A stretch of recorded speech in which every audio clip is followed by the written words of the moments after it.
सतगुरु बंदी छोड़ परमेश्वर सत कबीर साहिब जी महाराज व उन्हीं के स्वरूप सतगुरु गरीबदास जी महाराज, जिनकी अमृतमयी वाणी ये धुर का संदेश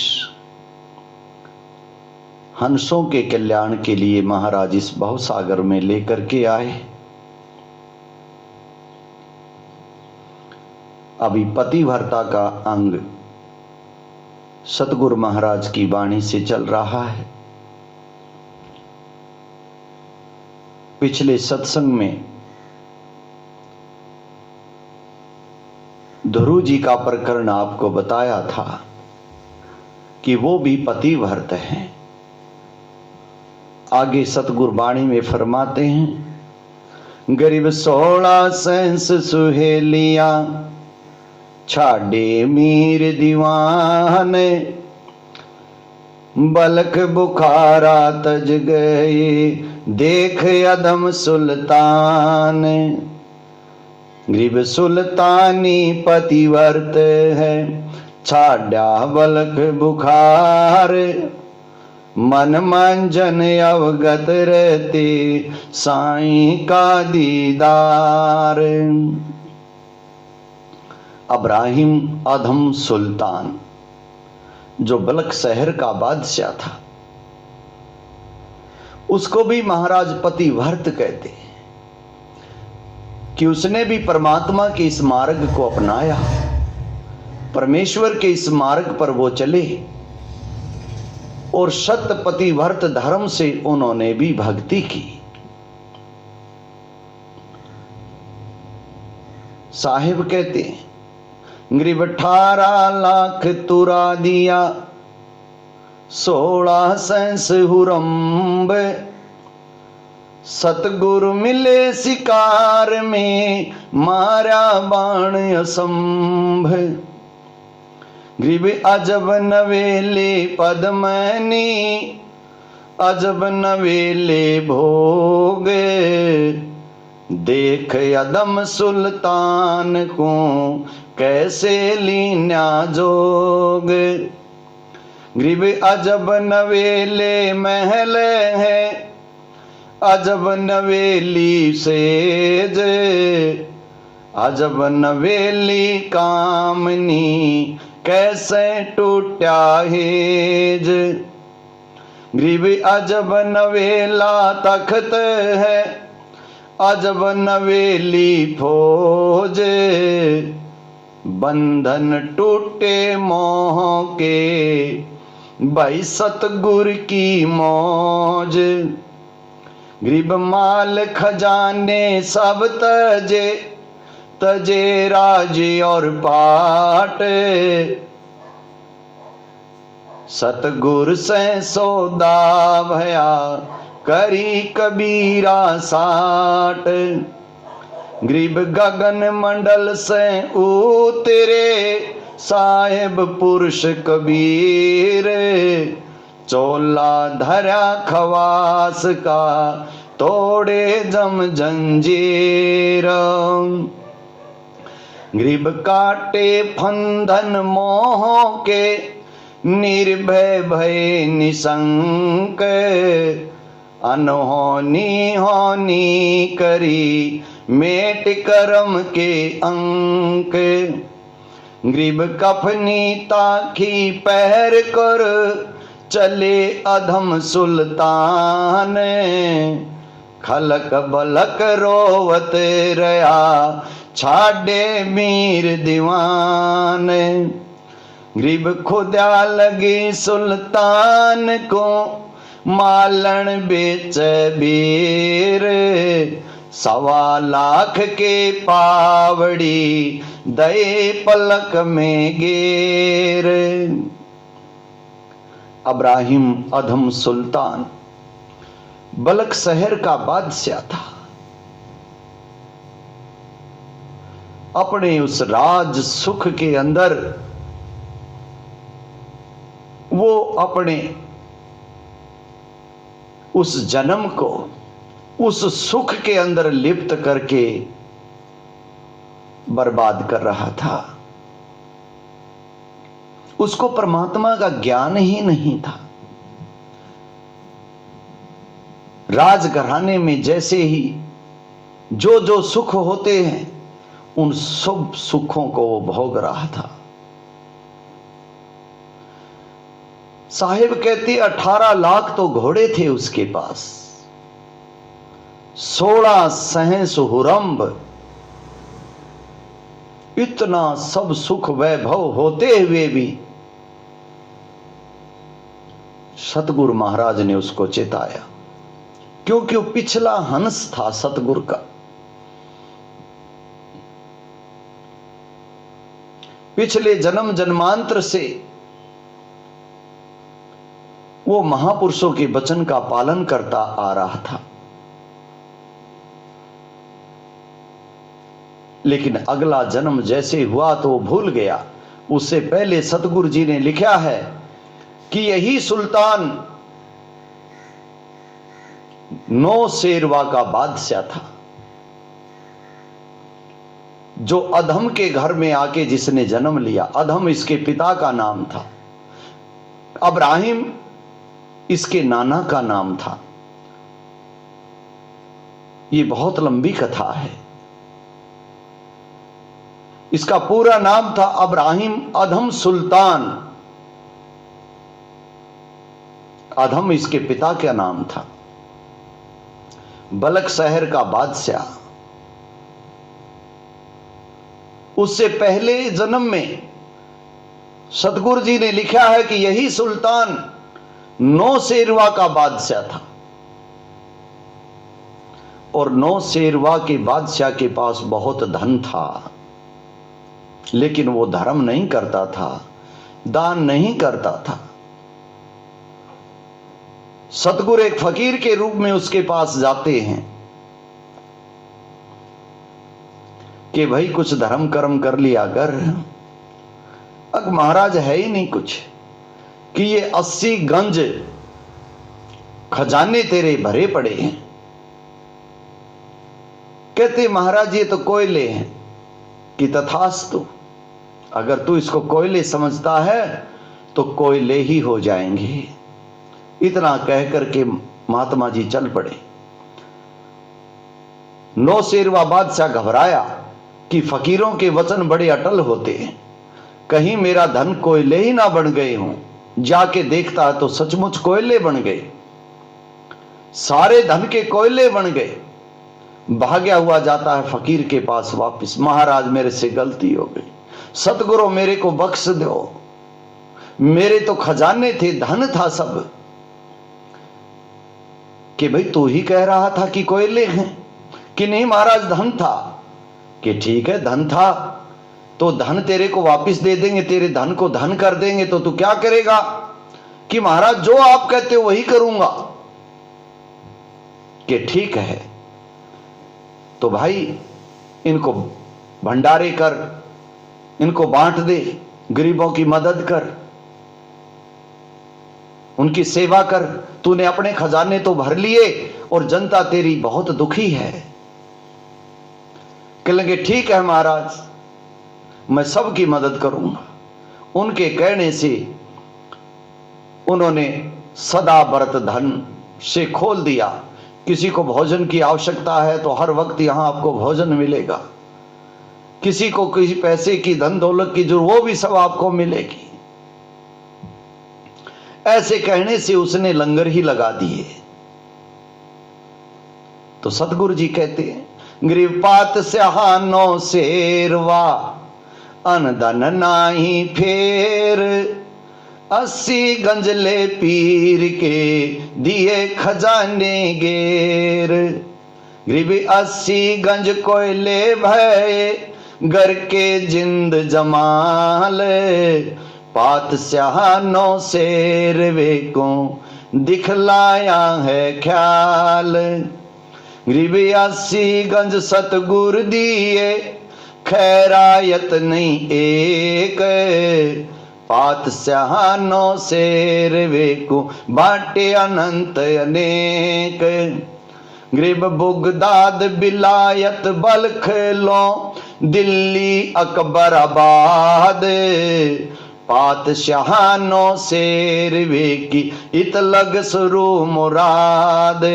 इतना बड़ा उसका राज्य था, बुगदाद बिलायत बल्ख लग दिल्ली अकबराबाद पातशाहानो शेरवे की इतलग सरू मुराद। इतना लंबा चौड़ा एरिया इलाका उसके अंडर में आता था। ग्रिब जिंद जमाल खलील पर कुफर पड़ा है आने पातशाहानो शेरवे को सतगुरु भेटे जाने। सतगुरु जी उसको मिलते हैं, उसके भरम को दूर करते हैं। फिर वो 80 गंज सतगुरु दिए, वापिस महाराज ने दिए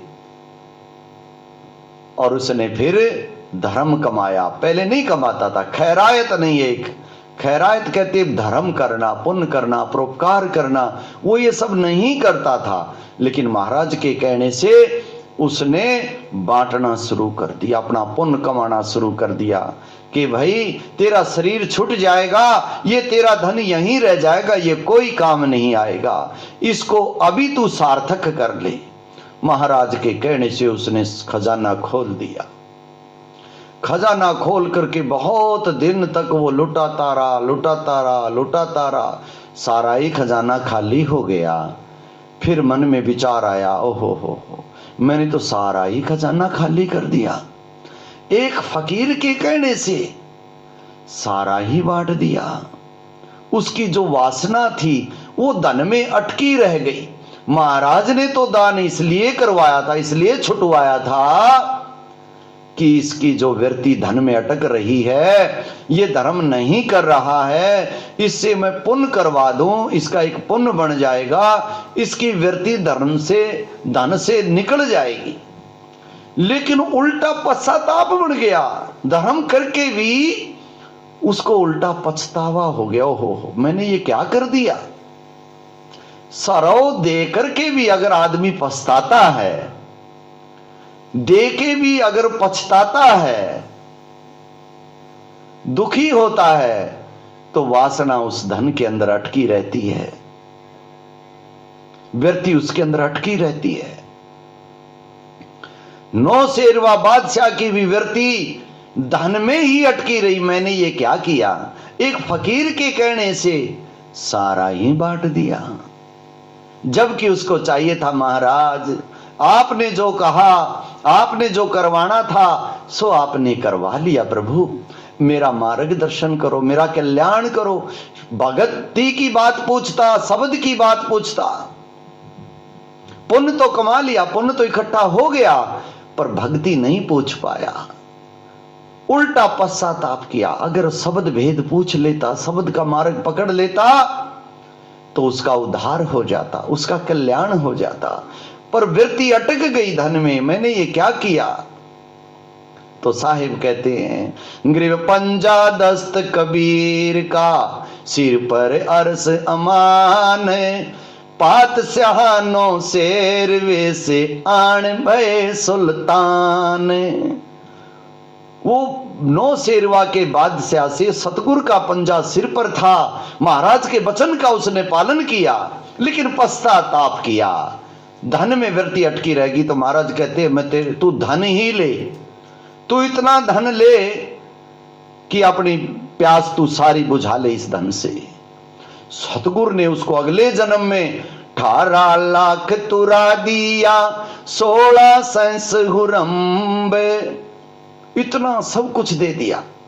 पर वचन का पालन तो उसने किया था सतगुरु के।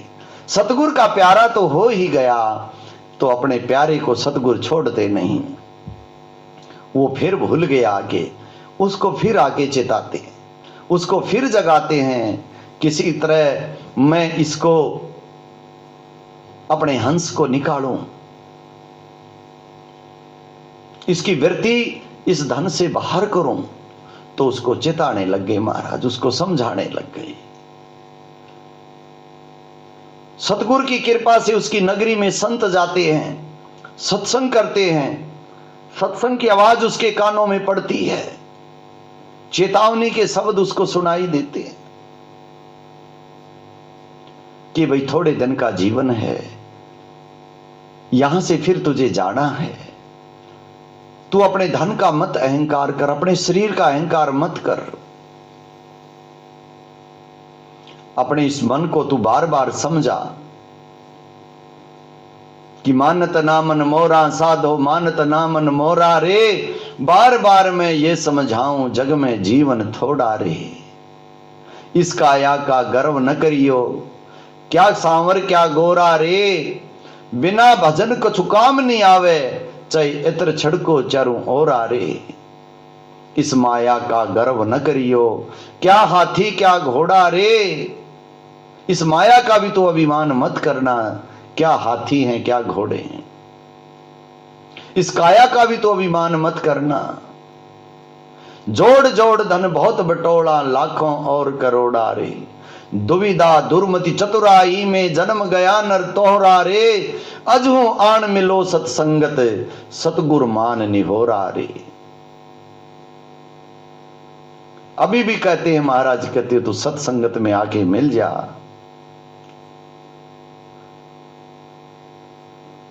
तेरा छुटकारा हो जाएगा। परमात्मा को पाने के लिए मनुष्य का शरीर मिला है, उसको जानने के लिए तुझे शरीर मिला है, उसको जान। कबीर एक न जानिया तो बहु जाने क्या होए। एक कैसे सब होत है, सबसे एक न होए। कबीर एक न जानिया, उस परमात्मा को नहीं जाना तो बाकी सब जानना अनजान जैसा ही है। जय वो एक है जानिया तो सब ही जान अजान। जो उस एक को जान लेगा तो सारी जान अजान हो जाएंगी। उसको जानना जरूरी है। ऐसा जब ज्ञान उसको मिला संतों से, तो सभी संतों को अपने दरबार में बुलाता है। संतों से पूछता है कि आपने तो बहुत दिन भक्ति की, बहुत दिन सेवा की, बहुत भजन किया, बड़े मंत्र जाप करते हो, आपने तो परमात्मा को पा लिया होगा। अगर आपने परमात्मा को पा लिया तो मुझे मिलाओ, मुझे दिखाओ वो कैसा है। अब उसको क्या दिखाएं? अपनी उपलब्धि को, अपने अनुभव को किसी को क्या दिखाएं? ये तो स्वयं सबके पास वस्तु भरपूर है। अपना अपना शीशा साफ करके कोई देख ले। कोई भी जगह खाली नहीं है, सभी भरपूर हैं। एक जैसी वस्तु सबके अंदर विद्यमान है। किसी में रति ज्यादा नहीं, किसी में रति कम नहीं।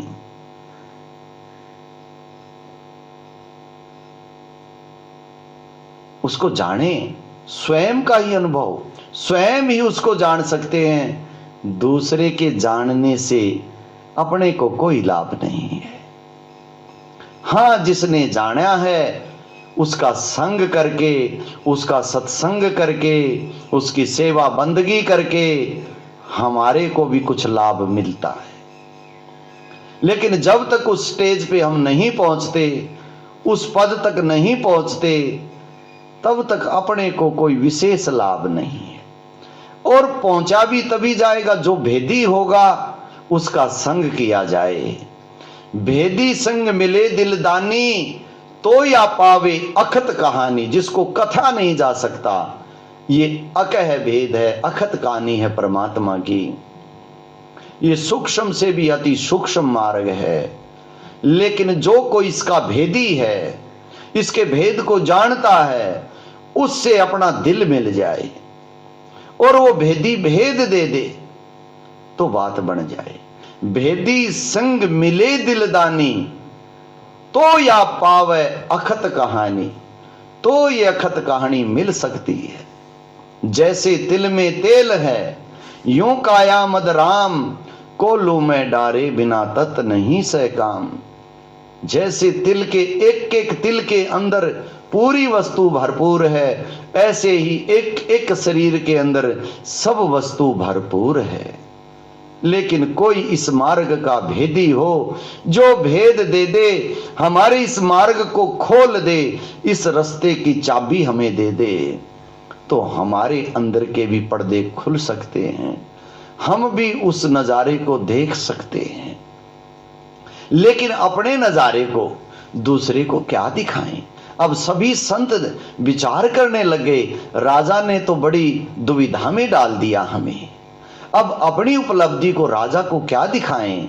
अब नहीं इसको कोई जवाब देंगे तो ये राजा है, क्रोधित होकर हमें दंड भी दे सकता है। फिर भी एक संत ने हिम्मत करके खड़े हो जाते और कहते, महाराज दूध मिलेगा? राजा ने ताली बजाई, दूध आ गया। संत दूध को अपने हाथ में लेकर के उसमें उंगली डाल डाल करके ऊपर उठा उठा करके देख रहे हैं, घुमा रहे हैं उसको। इब्राहिम अधम सुल्तान राजा पूछता है, महाराज इसमें शक्कर मिला रखी है, पी लीजिए। कहते, मैं शक्कर नहीं देख रहा,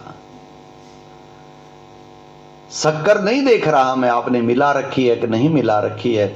मैं तो जो इसमें मिला हुआ था पीछे से ही आया है, कुदरती है, भरपूर है, ये तो आपने मिलाया है, ये भी हो गया होगा, मिलावट कर दी आपने। लेकिन जो पीछे से ही आया है, जो इसके अंदर भरपूर है, कहते दूध में घी होता है, मैं तो इसमें घी ढूंढ रहा हूं, आपके इस दूध में मुझे कहीं घी नजर नहीं आता। राजा हंसता है कि महापुरुषों, जब आपको यही ज्ञान नहीं है कि इस दूध से घी कैसे बनता है, आपने परमात्मा कैसे पाया होगा? कि महाराज आपको पता है? कि हां पता है। कैसे बनता है? कहते, पहले हम इसको गर्म करते हैं, हमारी अपनी विधि है, हम इसको पहले गर्म करते हैं, फिर इसको जमाते हैं, इसमें जामन डालते हैं, फिर दही बन जाता है, फिर उसको हम रड़कते हैं, फिर मक्खन बन जाता है, फिर उसको गर्म करते हैं, तब शुद्ध घी बनता है। कि इसके अंदर था घी, इसी में तो था, दूध में ही तो था। प्रक्रिया आपने आगे अपनाई है, जो भी अपनाई है, जैसे भी अपनाई है, आ तो गया बाहर, जो इसमें था तभी तो आया ना। कि हां, जो था तभी तो आया। कि मैं भी यही कह रहा हूं कि सब घट मेरा साइया, सोनी सेज न कोए, बलिहारी उस घट की जागट परगट होए। कि सबके घट के अंदर वो वस्तु है महाराज, आप में भी है, हम में भी है, सब जगह भरपूर है। अब अपनी अपनी उपलब्धि को हम आपको कैसे बताएं? हम आपको रास्ता बताते हैं, आपको मार्ग बताते हैं, आप ये मार्ग अपनाइए, प्रयत्न कीजिए, मेहनत कीजिए, आपके भीतर से ही वो चीज प्रकट हो जाएगी। आपके घर में जो और दूध रखा है उसमें भी घी है, मेरे हाथ में जो है इसमें भी घी है। जिस प्रकार दूध के अंदर घृत भरपूर है, ऐसे ही वो सब जगह भरपूर है, लेकिन उसको ढूंढते बाहर फिरते हैं, उसको अंदर ढूंढो। इस प्रकार से महात्माओं ने उसको इशारा किया कि इन वस्तुओं के अंदर जैसे जैसे वस्तु भरपूर है, अपने अपने गुण मौजूद हैं, ऐसे वो परमात्मा सब घट के अंदर है। हम रास्ता बताते हैं महाराज, आप करके देखिए। इतना कहते ही राजा गुस्सा हो जाता है, मुझे उपदेश कर रहे हैं, इन सबको अंदर कर दो। सबको जेल में बंद कर दिया। अब संतों ने विचार किया, ऐसी नगरी में हम कथा करने के लिए आए, ऐसा क्रूर राजा कि हम सबको अंदर ही कर दिया, चलो जो प्रभु की इच्छा। अब संत हरि के लाडले, संत हरि के पूत, संत न होते जगत में तो सायब जाता ऊत। उसको कौन जनाता? महापुरुषों की पुकार सुनी उस मालिक ने। तुरंत इब्राहिम अधम सुल्तान के राजमहल में प्रकट हो गए, और जहां पर वो बैठा था उसकी गद्दी के ऊपर, सिर के ऊपर आके ठुक ठुक करने लग गए। संस्कारी हंस था, खोजी तो था, लेकिन राज का अभिमान था, उसके अभिमान को दूर करना था, राज के अहंकार को मिटाना था। तो महाराज आके ठुक ठुक करने लगे, रह भारी का रूप बना लिया। इब्राहिम अधम सुल्तान कहता है, कौन है ऊपर? उसको पकड़ के लेके आओ। उसको पकड़ के लेके आते हैं, कहते भाई तू कौन है और छत पे क्या कर रहा था, वहां पर कैसे चढ़ा? कि मैं तो कहीं भी चढ़ जाता हूं, कहीं भी चढ़ जाता है। क्या करने चढ़ा था? कि मैं रहबारी हूं, मेरा ऊंट खो गया था, मैं अपना ऊंट ढूंढता ढूंढता आपकी छत पे आ गया, सोची कहीं आपकी छत पे ना बैठा हो। कि पागल है, ऊंट का छत पे क्या काम? ऊंट को ढूंढना है तो कहीं जंगल में जाइए, वो तो जंगल में मिलेगा। कि यही बात तो मैं कह रहा हूं कि ऊंट जंगल में मिलेगा, छत पे नहीं मिलता है। यही बात मैं तुझे बताने आया हूं। जिस परमात्मा की तू खोज कर रहा है, जिसको तू पूछ रहा था, संतों ने तुझे उपदेश भी किया, फिर भी तुझे समझ में नहीं आई। उन महापुरुषों के पास मार्ग भेद है, वो तूने जेल में बंद कर दिए। तू सोचता ही राजगद्दी पे परमात्मा मिल जाए। अरे परमात्मा का स्थान तो संतों में ही है। उनकी सेवा कर, उनकी बंदगी कर, वहीं से मिलेगा। ग्रीव निर्गुण सरगुण एक है, दूजा भरम विकार। निर्गुण साहिब आप हैं, सरगुण संत विचार। सरगुण रूप में उस मालिक का स्वरूप, वो स्वयं संत ही हैं। इतना कह करके अंतर ध्यान हो गए और उस जेल में जाके प्रकट हो गए। वहां जेल से सारे संतों को निकाल ले जाते हैं महाराज। बलक शहर के बादशाह की जेल खाली हो जाती है, सबको अंतर ध्यान कर देते हैं। बलक शहर का बादशाह घबरा जाता है कि यो मालिक का कोई फरिश्ता था जो मुझे चिताने आया था। अब तो संत भी चले गए, वो संतों को भी ले गया और आप भी गया। बात तो सत कह रहा था, पिछला संस्कारी हंस था, उसको बातें समझ में आ गई, लेकिन कुछ दिन याद रही, फिर भूल गया, फिर भूल पड़ गई। क्योंकि राज का सुख ही इतना था, इतना वैभव उसके पास था, उसको देख करके उसकी सुरत फिर वहीं अटक गई। महाराज ने सोची कि थोड़ी सी तड़फना जागी थी, थोड़े दिन तड़फ रही, ये तो फिर भूल गया। उसको फिर चिताते। एक दिन फिर एक फकीर का रूप धारण करके फटे से कपड़े और उसके राजमहल में ही चला जाता है और ऊंची ऊंची आवाज लगाता, ओ सराय वाले, ओ सराय वाले, तेरे इस सराय में एक रात बितानी है, मुझे एक कमरा दे दे। अब्राहिम अधम सुल्तान विचार करता, कोई पागल आ गया, ये तो कोई पागल है। कहते हैं बाबा जी ये सराय नहीं है, तो फिर बोला क्या है? ये अब्राहिम अधम सुल्तान का राजमहल है। कि अच्छा, ओहो, आपसे पहले कौन था यहां? इस गद्दी पे कौन बैठा था आपसे पहले? कि मेरे पिताजी। उनसे पहले? कि उनके पिताजी। उनसे पहले? कि उनके पिताजी। कि वो सब कहां गए? कि अल्लाह खुदा को प्यारे हुए। कि तू कितने दिन रहेगा? जब एक जा रहा है, एक आ रहा है, ये सराय नहीं तो और क्या है? ये भी सराय ही है। इतना कह के अंतर ध्यान हो गए। जैसे ही अंतर ध्यान हुए, अब्राहिम सुल्तान फिर घबरा जाता है, विचार करता है तो सराय ही भाई, मेरे को भी छोड़ के जानी एक ना एक दिन, कभी न कभी तो छोड़नी ही पड़ेगी।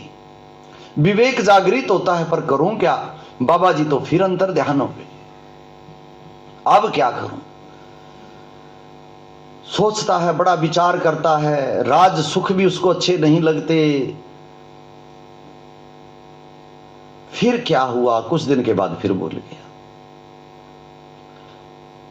वो गर्मी का मौसम था, आम के बगीचे के अंदर जाता था, फूलों से उसकी सेज बिछती थी, ठंडी ठंडी हवा के अंदर फूलों की सेज पर विश्राम करता था अब्राहिम अदम सुल्तान। सतगुरु ने विचार किया कि ये तो फिर भूल गया, चलो आज इसकी सेज हम ही बिछाते। बांदी का रूप बनाया, बांदी का रूप बना करके उसकी सेज बिछा दी। सेज बिछा के उसके ऊपर खुद सो गए। अब्राहिम अदम सुल्तान आता है, देखता है बांदी और मेरी सेज पे सो रही है। उसने उससे पूछा नहीं कि तू इस पे क्यों सोई है, क्या बात है? राजा था, गुस्सा आ गया, हैंटर उठाया और हैंटर 3 कोलड़े उसकी कमर पे मारे। बांदी जोर जोर से हंसने लगी, वो बहुत जोर से हंसी। इब्राहिम अदम सुल्तान पूछता है, बांदी तू हंस रही है? ये हैंटर तो हाथी को आगे आगे कर लेता है, तेरी कमर का चाम उतर गया है, चमड़ी उतर गई है, फिर भी तू हंस रही है? कि हां महाराज, मैं इसलिए हंस रही हूं कि आपकी जो ये सेज है जिस पे आप रोज आके सोते हो, मैं तो आज ही सोई थी। ये इतनी गंदी सेज है, मैं एक घड़ी से जाते सोई, मेरा यो हवाल होई। मेरे तन पर 3 कोलड़े पड़े, एक घड़ी सेज पर सोने से उसका दंड 3 कोलड़े मुझे मिला। मैं इसलिए हंस रही हूं, जो इस सेज पे रोज सोता है उसका क्या हाल होगा। मैं एक घड़ी से जानते सोई, तात मेरा यो हाल होई। जो सोवे दिवस और राता, तिनका क्या हाल विधाता।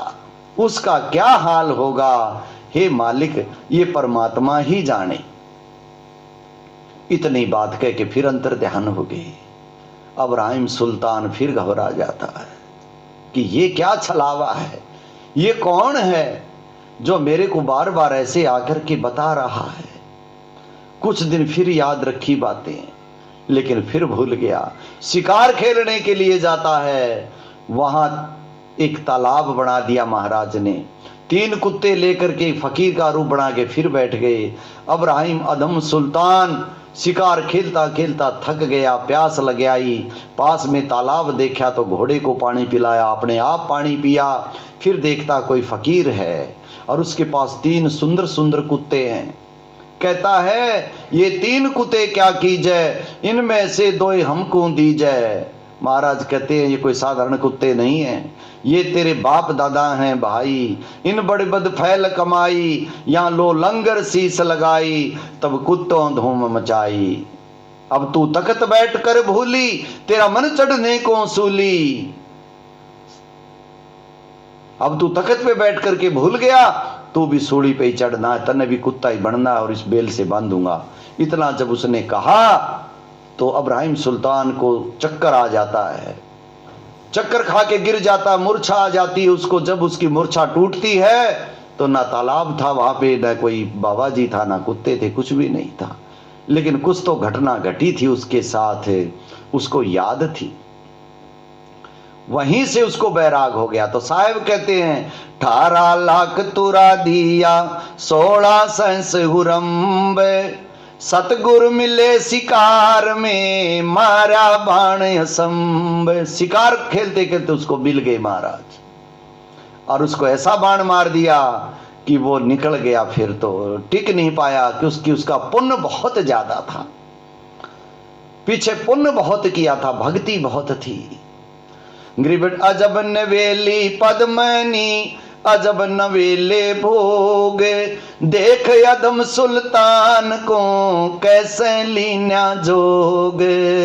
ग्रीबे अजब नवेले महल है, अजब नवेली सेज, अजब नवेली कामनी कैसे टूटा हेज।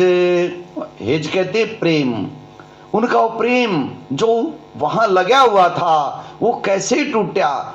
उनकी आसक्ति जो इतनी लिप्त थी वो कैसे टूट गई। गरीब अजब नवेले महल हैं, अजब नवेली सेज, अजब नवेली कामनी कैसे टूटा हेज। गरीब अजब नवेला तख्त है, अजब नवेली फौज, बंधन टूटे मोह के भाई सतगुर की मौज। उसके मोह के बंधन तोड़ दिए महाराज ने, ये सतगुर की मौज हो गई। गरीब माल खजाने सब तजे, तजे राज और पाट, सतगुर से सौदा भया करी कबीरा साट। गरीब गगन मंडल से उतरे साहेब पुरुष कबीर, चोला दरा खवास का तोड़े जम जंजीर। गरीब काटे फंदन मोह के निर्भय भय निशंक, अनहोनी होनी करी मेट कर्म के अंक। गरीब कफनी ताखी पैर करे चले अदम सुल्तान। खलक बलक रोवत रहा छाडे मीर दीवान। गरीब खुदा लगी सुल्तान को मालन बेच बेर। 1.25 लाख की पावड़ी दई पलक में गेर। अब निकल तो लिया। कफनी ताकी पैर करके पैरों में जुत्ती पाली। मोती जड़े हुए थे उन जूतियों के अंदर। 1.25 लाख रुपए की उस समय 1.25 लाख रुपए की एक जूती थी इब्राहिम अदम सुल्तान की। 2.5 लाख की 2 जूतियां थी पैरों में। वो जूती पाके जाता है, राजमहल छोड़ देता है, निकल गया अंधेरे में, किसी को पता नहीं, मुड़ के आया नहीं, किसी को मिला नहीं। लेकिन चलते चलते चलते चलते थक गया, भूख लग आई। जब खुदा लगी सुल्तान को भूख लगी तो राजमहल याद आया कि राजमहल में होता तो रानियां इस समय मुझे ये भोजन लेके आती, भूख तो बहुत लगी है।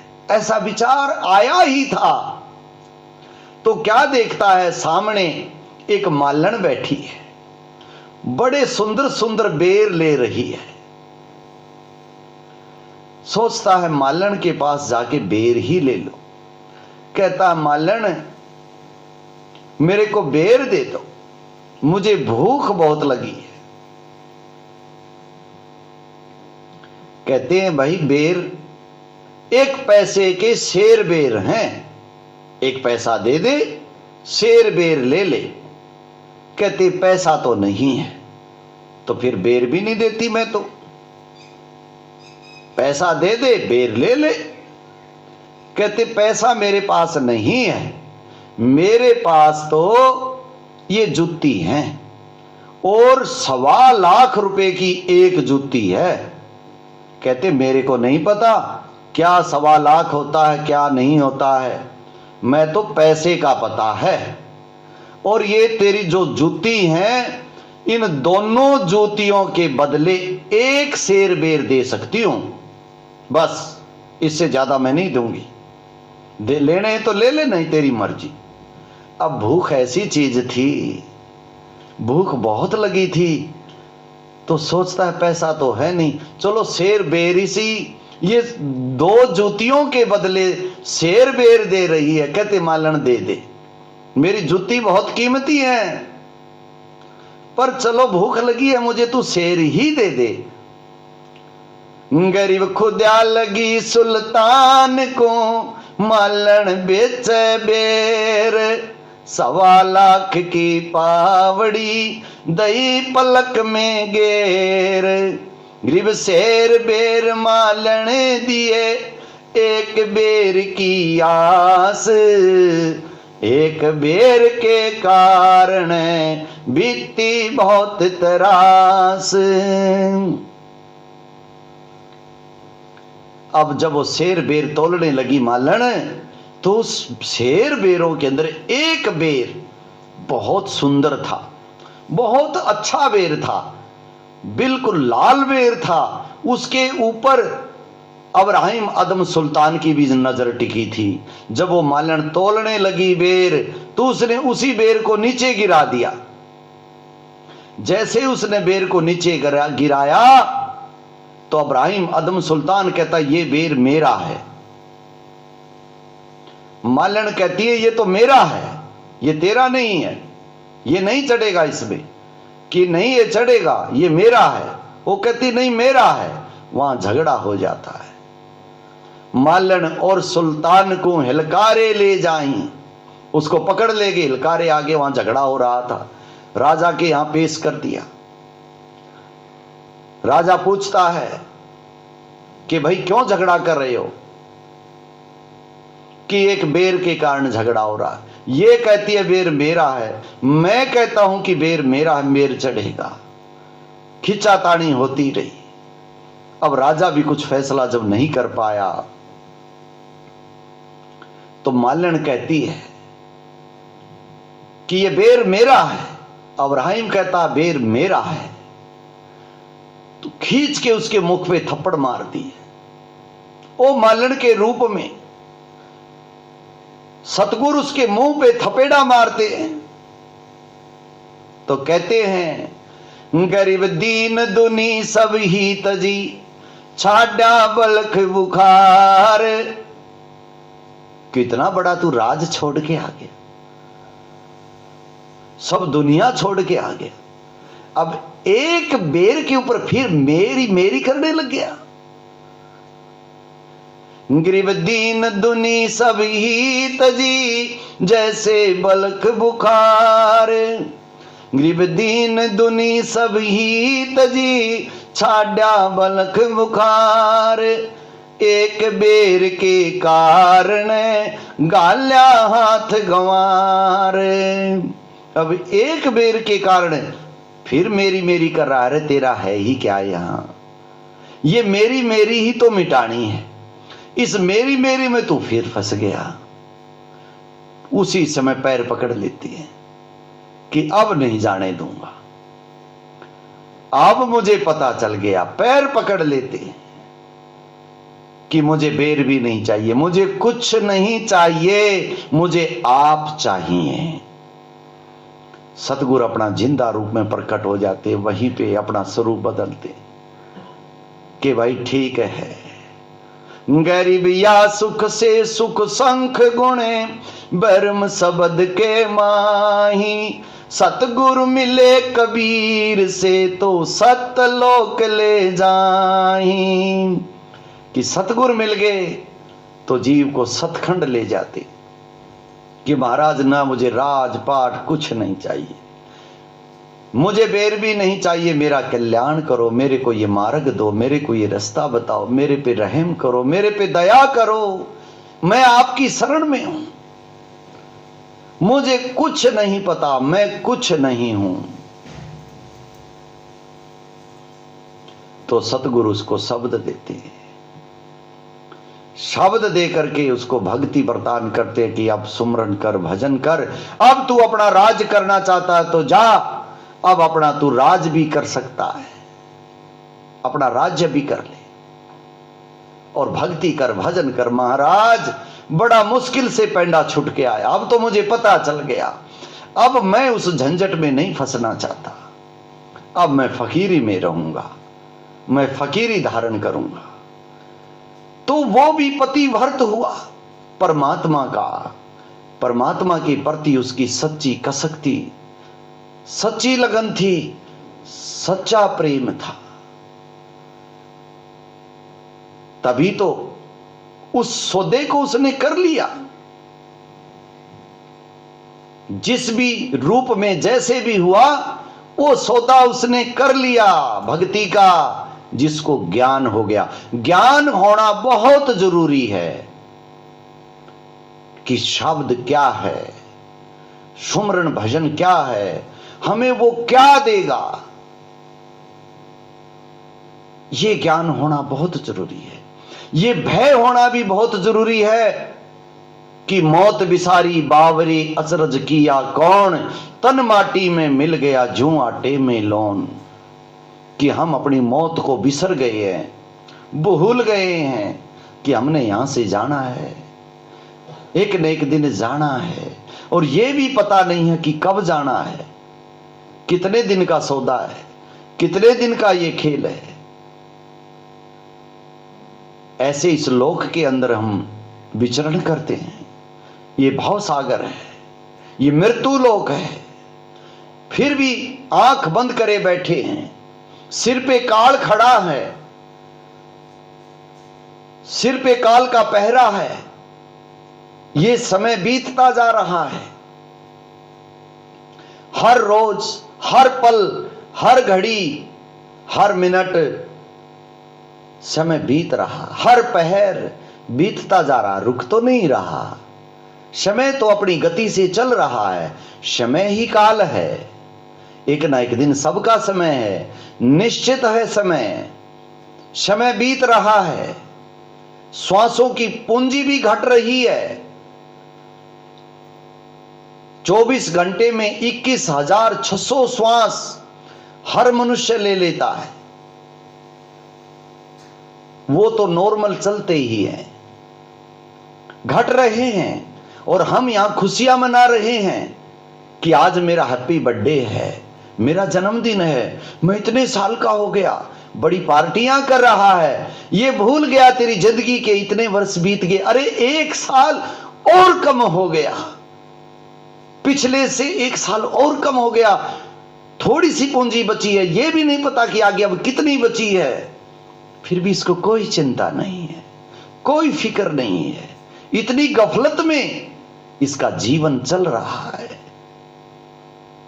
अब्राहिम अदम सुल्तान को पता चल गया कि बहुत समय खो दिया महाराज, बड़ा समय बीत गया, पता ही नहीं चल पाया। अब मैं ऐसे झंझट में दोबारा नहीं फंसूंगा, मैं वहां नहीं जाना चाहता। अब तो आपकी याद में, आपकी तड़प में अपना जीवन व्यतीत करना चाहता हूं। प्रभु मैं आपकी शरण हूं, मुझे अपनी शरण में रखिए, ऐसी कृपा कीजिए। ज्ञान हो गया, श्वासों की पूंजी को संभाल लिया, इस धन को संभाल लिया, क्योंकि रास्ता तो यहीं से निकलता है, यहीं से उसका मार्ग मिलता है। वो अति सूक्ष्म से सूक्ष्म, अति झीने से झीना है, वो सर्वशक्तिमान है। तो उस सूक्ष्म को जानने के लिए सूक्ष्म मार्ग को अपनाना पड़ेगा। ये सुषम वेद है 5वां, जाको पढ़े न कोय, सुषम वेद संतों पढ़ा आवा गमन न होए। संत महापुरुषों ने इस सुषम वेद को पढ़ा, इसको जाना। ये पढ़ाई उन महापुरुषों ने की, तभी तो महाराज गरीबदास जी कहते पढ़ना गुणना चातुरी। संसार कहता है मेरा बच्चा बहुत पढ़ लिया, बहुत गुणी बच्चा है, बड़ा चातुर्य है, इसके अंदर करोड़ों रुपये कमाता है। साहेब कह रहे अरे पढ़ना गुणना चातुरी, ये तो बात सुगम है। सत सुकृत और बंदगी, ये तो बात अगम है। सत सुकृत और बंदगी करना ये अगम की बात है। जिंदगी में बंदगी तो कभी करी ही नहीं, करोड़ों तो कमाए पर बंदगी हाथ नहीं आई, तो जीवन चला गया। तभी साहेब कहते गुरु को कीजिए बंदगी। अरे गुरु को बंदगी करनी होती है, प्रणाम करना होता है, गुरु को दंडवत करना होता है, जीवन में कभी किया ही नहीं। गरीब गुरु को कीजिए दंडवत, कोटि कोटि प्रणाम, कीट न जाने भृंग को वो गुरु कर लें आप समान। हम पशुआ जन जीव हैं, सतगुरु जात बिरंग, मुर्दे से जिंदा करे पलट धरते हैं अंग। अरे गुरु और सतगुरु तो भिरंग होते हैं। जैसे भिरंगी होता है, भिरंग एक कीट को उठा के लेके आता है, वो नर नर होता है, मादा नहीं होती भिरंग। वो एक कीट को उठा के लेके आता है भिरंग, और अपनी उस मिट्टी के अंदर जहां उसका घर है उसमें रख लेता है उस कीट को, सुंडी को, कीड़े को, और उसके ऊपर अपनी शब्द शक्ति छोड़ता है। उसके ऊपर भी भी भी भी भी भी, वो उसको समझ नहीं पा रहा है, लेकिन वो भयभीत होता है और उस भिरंग शब्द को वो सुनता है। जो कीट उस भिरंग के शब्द को पकड़ना शुरू कर देता है तो वो कीट भिरंग बन जाता है, उसके भी पर जाम जाती, वो भी उड़ने वाला हो जाता है, वो भी करने लग जाता है। और जो कीट उस भिरंग के शब्द को नहीं पकड़ के पाता, भिरंग उसको फिर छोड़ देता है। 3 बार कोशिश करता है, 3 बार में अगर उसने शब्द को नहीं पकड़ा तो कीट को छोड़ देता, दूसरे कीट को उठा के लेके आता है कि ये तो अब मेरी बात को नहीं पकड़ पाएगा, नहीं समझ पाएगा, अब मैं और लेके आता हूं। और को लेके आता, उसके ऊपर अपनी ट्राई करता है, वो भी नहीं पाता तो फिर तीसरे को लेके आता है। कोई न कोई तो उसको मिल ही जाता है जो कीट भृंग बन जाता है। तो साहिब कहते हैं, अरे हम पशुआ जन जीव हैं, सतगुर तो जात भिरंग, मुर्दे से जिंदा करे पलट धरत है अंग। वो जीव के अंग को पलट देता है, वो भी भृंग के समान ही होते हैं। इसलिए कहते गुरु को कीजय दंडवत कोटि कोटि प्रणाम, कीट न जाने भृंग को यों गुरु कर ले आप समान। बंदगी से हमारे अंदर भक्ति प्रवेश होती है, आधीनता प्रवेश होती है, और वो उसको अपने समान ही बना लेते हैं। जैसे जिस सुख सागर के अंदर वो आनंदित हैं, गुरु उसको वही आनंद बख्श देते हैं कि अब तू भी इसी आनंद में मगन हो जा, तू भी अपनी खोज ना कर ले भाई, तू भी इस रास्ते पर चल। जिसको जो ज्ञान होता वो तो वही देता है। संत अगर कोई धुरधाम का संत होगा, भेदी संत होगा, तो वो उस जीव को उसी मार्ग पे लगाएगा, सार पदार्थ पे जोड़ देगा, बाहर के सारे कर्म कांड सब छुटा देगा, उसके सब प्रपंच से उसको बाहर निकाल के उसको सार वस्तु का भेद देगा, सार ज्ञान कराएगा। और सतगुरु महाराज कहते श्वासा पारस सार है। गरीबदास महाराज कहते श्वासा पारस भेद हमारा, जो खोजे सो उतरे पारा, श्वासा पारस आद निशानी, जो खोजे सो होय दरबानी, हरदम नाम सुहंगम सोई, आवागमन बहुर ना होई। वो मार्ग दे देते हैं। महाराज जैतराम जी भी कहते हैं श्वासा पारस सार है, ये जो तेरा श्वास है यही पारस है, यही सार है। और सार माहे पद सार, उसकी खोज ना कर ले तू, तेरे सार के अंदर भी सार छुपा हुआ है। जीने से जीना, अति जीना, बारीक सब कुछ तेरे भीतर है। श्वासा पारस सार है, सार माहे पद सार, दम से दगड़ा पाइए बिरला करे विचार। इस दम से ही दगड़ा मिलता है, बिरले इसका विचार करते हैं, बाहर से सुरत को हटा के भीतर शब्द महल में जोड़ देते हैं।